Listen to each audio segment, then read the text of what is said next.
Students, आपको welcome करता हूं यूट्यूब चैनल पे। आज का ये सेशन क्लास 9th के लिए है। एक्सरसाइज फर्स्ट का फर्स्ट क्वेश्चन आप देख रहे हो, फिगर आप देख रहे हो। क्वेश्चन में दिया है ए बी और सी डी दो लाइंस आपस में पॉइंट ओ पे इंटरसेक्ट होती हैं। If angle A O C and angle B O E equal to 70 degree. आप देख रहे हो क्वेश्चन में लिखा है एंगल ए ओ सी और एंगल बी ओ ई ये दोनों मिला के 70 डिग्री के हैं, और एंगल बी ओ डी अकेला जो है वो सिंगल 40 डिग्री का है।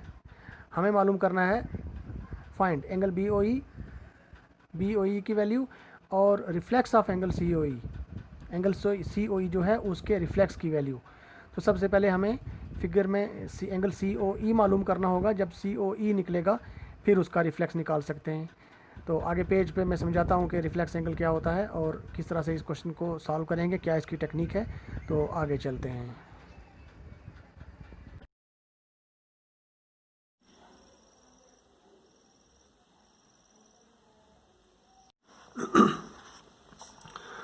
स्टूडेंट्स, रिफ्लेक्स एंगल सबसे पहले समझते हैं। जैसे अभी आपने फिगर में देखा, इस किस्म से यहाँ पे एंगल बना हुआ है सी ओ ई, ये वाला एंगल है सी ओ ई। तो रिफ्लेक्स हो गया। इसकी मेजरमेंट जो है ये जितने डिग्री का है, जो वैल्यू इसकी है, सपोज इसकी वैल्यू अगर एक्स है तो इसको छोड़कर ये नीचे कितना है, ये वाला टोटल, ये जो बड़ी आर्क है ये है रिफ्लेक्स। इसको बोलते हैं रिफ्लेक्स एंगल। अगर हमें किसी एंगल का रिफ्लेक्स निकालना होता है तो हमें उस एंगल की वैल्यू को 360 डिग्री से माइनस करना होता है। सपोज अगर ये वैल्यू x है तो इस x को 360 डिग्री से माइनस कर देंगे, जो बाकी बचेगा वो होगा रिफ्लेक्स। उसको बोलते हैं रिफ्लेक्स, क्योंकि टोटल एंगल जो कंप्लीट एंगल होता है वो होता है 360 डिग्री का। एंगल कितने डिग्री का है, जो वैल्यू उसके पास नहीं है वो होता है रिफ्लेक्स।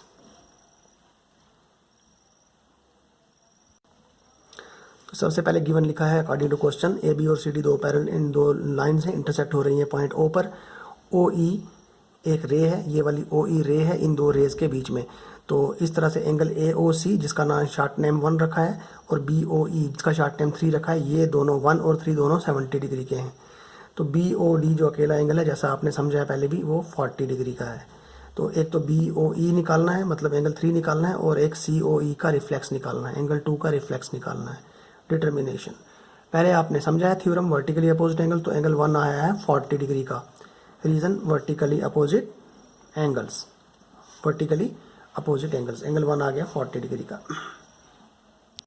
अब समझिए ये दो एंगल 70 डिग्री के हैं। Since angle A O C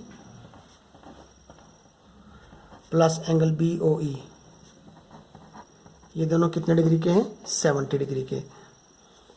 therefore angle A O सी का शॉर्ट नेम हमने 1 रखा और बी ओ ई जो है वो 3 है, ये दोनों 70 डिग्री। एंगल 140 का निकल चुका है तो 1 की जगह वैल्यू डालेंगे 40 degree plus angle 3 equal to 70 degree. Angle 3 is equal to 70 degree minus ये इधर आ जाएगा माइनस 40 डिग्री।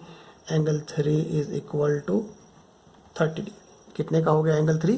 30 डिग्री। तो हमारा एक आंसर हो गया। एंगल 3 का नाम है एंगल बी ओ ई। तो एंगल बी ओ ई पूछा था, तो इस तरीके से एंगल बी ओ ई निकल गया। Angle B O E is equal to 30 degree. एक आंसर ये। अब क्या करना है, इसके बाद ये जिस पे मैंने पेन रखा है, इस लाइन का नाम है ए बी। ये एक स्ट्रेट लाइन है, तो स्ट्रेट लाइन के ऊपर जितने भी एंगल्स होते हैं उनका सम 180 डिग्री होता है।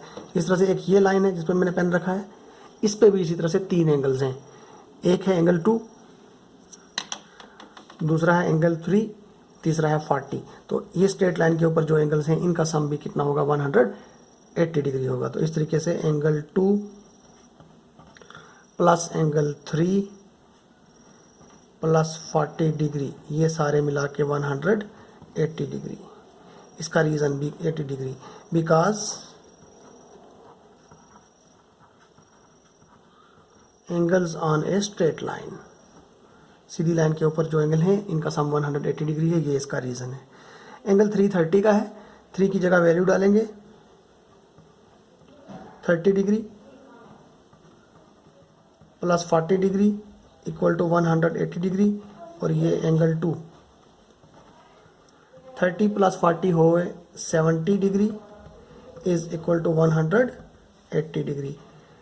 एंगल 2 इक्वल टू 180, 70 इधर आया, एंगल 2 इक्वल टू 180 माइनस 70 करेंगे तो angle 2 equal to 110 degree.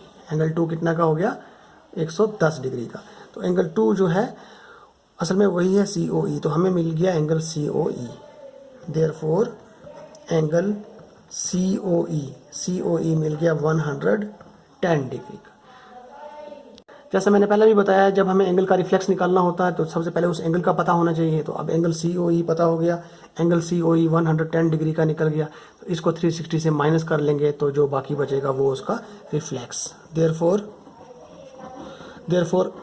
Reflex angle COE angle का रिफ्लेक्स मालूम करेंगे तो ये एंगल जो है वो रिफ्लेक्स एंगल COE जो है वो 110 डिग्री का है। तो 360 डिग्री में से हमें एंगल COE मालूम करना है। COE 360 में से माइनस हो जाएगा तो वो COE का रिफ्लेक्स हो जाएगा। 360 डिग्री माइनस कितना करना है? 110 डिग्री, तो ये बचा 250 डिग्री। ये हमारी है सेकंड सॉल्यूशन, सेकंड आंसर। जो दूसरा एंगल पूछा था रिफ्लेक्स COE का वो है 250 डिग्री।